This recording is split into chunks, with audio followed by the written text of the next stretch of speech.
Welcome to your favourite channel rank rocket physics. बच्चों, आज हम करेंगे एक बेहतरीन सा सवाल in the series called physics T20।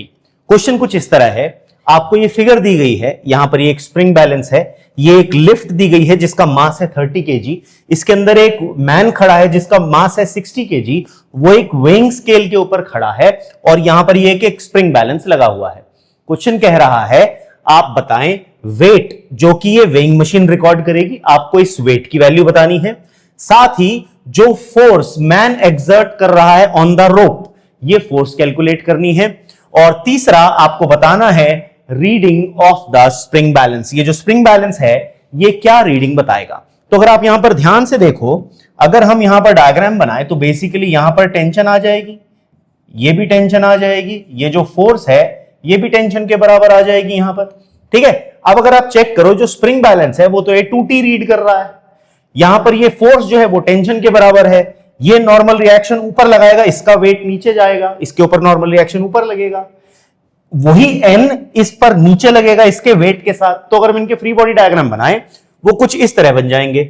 Man के लिए N ऊपर, टेंशन ऊपर, और mg जो कि 600, क्योंकि हम g को यहां पर कन्वीनियंस के लिए 10 ले रहे हैं, 600 नीचे आ जाएगा। और अगर आप लिफ्ट की बात करो तो लिफ्ट के लिए 2t ऊपर, इसका वेट mg जो कि 30 kg इंटू 10 300 न्यूटन है वो, और नॉर्मल रिएक्शन जो मैन की वजह से इस पर लग रहा है वो नीचे आ जाएगा।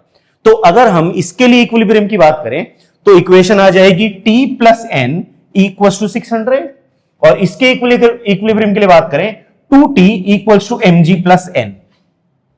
ठीक है, तो आपके पास यहां से अगर मैं इन दोनों इक्वेशन को ऐड करूं तो मेरे पास t की वैल्यू निकल करके आ रही है एज 300 न्यूटन।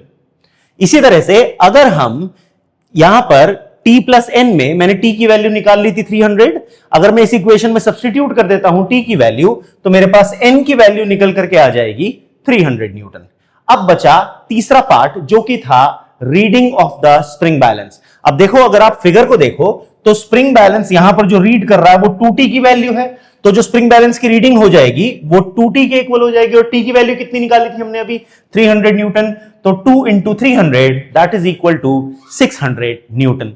आई होप आपको सवाल में मजा आया होगा। मिलते हैं अगली ऐसी वीडियो में, तब तक के लिए जय हिंद।